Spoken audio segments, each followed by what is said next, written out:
video right here is a recap of UFC on ESPN 41. Marlon Vera versus Dominick Cruz. Overall, it was a great night of fights. It wasn't as epic as last week, but it was still a good night of fights. It started off with Damon Blackshear versus Yusuf Zalal. This was a good one. This was Damon's first fight in the UFC. Yusuf, extremely tough, never been finished in the UFC, never been submitted, never been knocked out. Both these guys never been finished their whole career. It was good to see Damon win the first 2 rounds and show that he's very tough in the 3rd round. They both performed good. This was a good performance by both fighters. Yusuf needed a win more than anybody on the card. He still showed that he was game and that he belongs in the UFC. And Damon also showed he belongs. He was able to win rounds from a UFC veteran like Yusuf. It was a real good fight for both fighters. The next one was Josh Quinlan versus Jason Witt. Josh went out there and made quick work of Jason Witt. There's pros and cons that come from this performance from Josh. The pros is this was a great performance. Like, we've been waiting for Josh to fight for a long time now. It's been like a year. We've been anticipating Josh to make his appearance for a while. So this was a good one-punch knockout. This was a highlight reel finish. But the con that comes from this is the fact that Jason doesn't have the best chin. Josh was able to stay off the cage, defend takedowns, and make it a striking match and get the highlight reel knockout. Good performance by Josh. The next fight up was Tyson Nam versus O'Day. O'Day had moments early on in the 1st round, and he completely dropped the ball. All he had to do was stay on the outside, continue to land body kicks, and not get caught with the right hand. It looked like O'Day got extremely overzealous and overexcited, but he threw a flying knee, he got countered, and he got knocked out pretty bad. It looked like O'Day didn't do his research on Tyson Nam, because the fighters who beat Tyson Nam, they didn't make it a brawl. They made it a technical fight, frustrate Tyson Nam, and fight on the outside and not get caught with nothing big. The next fight was Gabriel Benitez versus Charlie. This was another one of those fights where the pro is, yeah, he got the highlight reel finish in the 1st round. Gabriel did, but he beat Charlie, and Charlie is not the most game fighter in the UFC. It looks like if Charlie, if he can't impose his will on his fighters, then it's almost like he doesn't want to be in there no more. Even when you look at his fights before the UFC, the fights he won, he was able to bully his opponents and knock them out fast, but whenever he didn't get the quick finish, he tends to kind of fade. This was a fight that I think Charlie could have won. I don't think Charlie should have been in there with Gabriel, but he had an opportunity. He didn't capitalize. He had moments with the front kick, and he landed big shots, but it looked like he didn't belong in there with Gabriel. But good performance by Gabriel. The next fight was Nina Nunes versus Cynthia. Nina looked good in her new weight class. This was an extremely close fight. I think Cynthia dropped the ball. Cynthia could have won this fight, because if you're going to look at Nina's losses, all her losses come from opponent taking her down and controlling her on the ground. But Cynthia didn't mix up the striking well enough to mix in the takedowns and take her down. She had moments here and there. She couldn't do it consistently. Even though this was Nina's last fight in the UFC, I wish her the best. The next fight was Martin Buday versus Lucas Bresky. This fight was a robbery. My money was on Martin Buday, but after the 3rd round, I knew Bresky had done enough to win.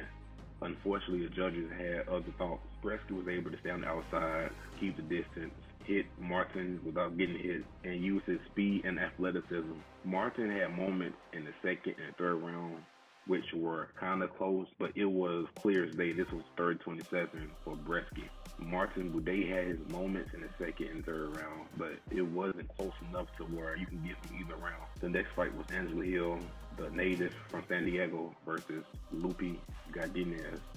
They both looked good this fight. This fight was phenomenal. It was clear as day that Lupita had a strength advantage, and she was a stronger, more powerful fighter. She has a lot of knockout power in her right hand, and she's game. Angela Hill, like I said in my predictions video, she's a veteran. She's been in there with who's who. She had close fights to fighters who are in the top 5. She had a close fight to Amanda Lemos, but this was still a close fight. They both had their moment, but Angela Hill, she was able to use her experience, her strike, and her footwork. She was able to win a decision in her hometown. The next fight was Gerald Meerschaert versus Bruno Silva. I told people before this fight that Gerald was going to win. He's very dangerous. He has underrated knockout power. He has underrated striking defense. Bruno Silva, he was game too. He was able to go 3 rounds with Alex Pereira. Gerald is a dangerous guy. It's hard to avoid not being finished by Gerald for 3 rounds, especially with Gerald improving his striking defense, because that was the only hole he had in his game. He was a little chinny and his striking defense wasn't the best. But his striking defense is getting better. His left hand is powerful. He has underrated footwork, movement. Bruno had his moment. He never really got his groove. He never really got his rhythm, his timing. This actually was a great performance by Gerald. He didn't get caught with a lot of heavy shots. Normally when Gerald wins, he comes from behind. He gets a comeback victory, but he didn't really get hurt a lot in this fight, so he looked phenomenal. The next fight was Priscilla Cachoeira versus Ariane Lipski. This fight lasted 1 minute and 5 seconds, but it seems like the fight lasted like 20 seconds. The first right hand that Priscilla threw, even though Ariane blocked it, you can tell she had a significant advantage in knockout power. She landed the left hook, hurt Ariane, and Ariane just started throwing wild punches. Instead of clinching up and trying to survive, she just fought back and got hurt. It looked like she almost was going to recover and stand back up, but Priscilla pounced on her and she got her out of there. But this was an amazing performance by Priscilla. She needed this win. It's clear that she's very dangerous. She has a lot of knockout power. A lot of these girls, they're going to have a game plan for Priscilla from now on. The next fight was Azamat Murzakanov versus Devin Clark. I predicted Azamat to win, which he did, but this fight showed how tough Devin Clark was. Devin got hurt over and over again. It looked like Devin Clark had no quit in him. He got finished eventually in the 3rd round. Devin Clark had performances before in the past where it looked like he did not want to be in there against certain opponents. He looked like he wanted to and deserved to be in there against Azamat. If he would have had a better game plan, he might would have had more success. But Azamat had heart too. He got hurt with the head kick. He was able to clinch up and recover. Azamat has a high ceiling. I can't wait to see him versus light heavyweights in the top 10. The next fight was Yasmin Jaragui versus Yasmin Lucendo. Both of these fighters are going to be in the top 10. They both might be in the top 5. We're going to see much more from both of these fighters, from both of these Yasmin. It looked like Lucendo had the knockout power advantage and the speed advantage, which was surprising because before I thought Jaragui would have the speed advantage and the power advantage. But Jaragui was able to mix up the kicks down the outside, and she was able to avoid a firefight. And Lucendo, her game plan was to make it a brawl, make it a firefight. The fight was extremely close. You can argue either fighter won. Nobody really lost that night. I think the women's strawweight division is underrated. Now we have 2 more contenders in the strawweight division. The next fight was Nate Landwehr versus David Onama. Nate has to be one of the toughest guys in the UFC. When he got hurt in the 1st round, was able to recover, and he was almost able to break David. He didn't necessarily break him, but he came close to it. But David surprised us with his submission defense.